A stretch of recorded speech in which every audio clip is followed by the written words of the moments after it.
والذين يؤمنون بما أنزل إليك وما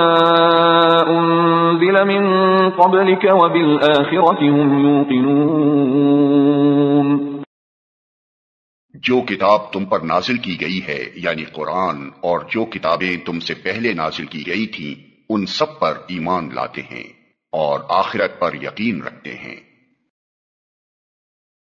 جو کتاب تم پر نازل کی گئی ہے یعنی قرآن اور جو کتابیں تم سے پہلے نازل کی گئی تھیں ان سب پر ایمان لاتے ہیں۔ یہ پانچویں شرط ہے کہ آدمی ان تمام کتابوں کو برحق تسلیم کرے جو وحی کے ذریعے سے خدا نے محمد صلی اللہ علیہ وسلم اور ان سے پہلے کے انبیاء پر مختلف زمانوں اور ملکوں میں نازل کی۔ اس شرط کی بنا پر قرآن کی ہدایت کا دروازہ ان سب لوگوں پر بند ہے جو سرے سے اس ضرورت ہی کے قائل نہ ہوں کہ انسان کو خدا کی طرف سے ہدایت ملنی چاہیے، یا اس ضرورت کے تو قائل ہوں مگر اس کے لیے وحی اور رسالت کی طرف رجوع کرنا غیر ضروری سمجھتے ہوں، اور خود کچھ نظریات قائم کر کے انہی کو خدائی ہدایت قرار دے بیٹھیں، یا آسمانی کتابوں کے بھی قائل ہوں مگر صرف اس کتاب یا ان کتابوں پر ایمان لائیں جنہیں ان کے باپ دادا مانتے چلے آئے ہیں۔ رہی اسی سرچشمے سے نکلی ہوئی دوسری ہدایات تو وہ ان کو قبول کرنے سے انکار کر دیں۔ ایسے سب لوگوں کو الگ کر کے قرآن اپنا چشمہ فیض صرف ان لوگوں کے لیے کھولتا ہے جو اپنے آپ کو خدائی ہدایت کا محتاج بھی مانتے ہوں اور یہ بھی تسلیم کرتے ہوں کہ خدا کی یہ ہدایت ہر انسان کے پاس الگ الگ نہیں آتی بلکہ انبیاء اور کتب آسمانی کے ذریعے سے ہی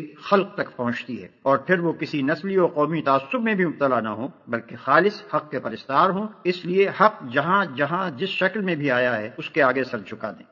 اور آخرت پر یقین رکھتے ہیں۔ یہ چھٹی اور آخری شرط ہے۔ آخرت ایک جامع لفظ ہے جس کا اطلاق بہت سے عقائد کے مجموعے پر ہوتا ہے۔ اس میں حسب ذیل عقائد شامل ہیں۔ ایک، یہ کہ انسان اس دنیا میں غیر ذمہ دار نہیں ہے بلکہ اپنے تمام اعمال کے لیے خدا کے سامنے جواب دہ ہے۔ دو، یہ کہ دنیا کا موجودہ نظام ابدی نہیں ہے بلکہ ایک وقت پر جسے صرف خدا ہی جانتا ہے اس کا خاتمہ ہو جائے گا۔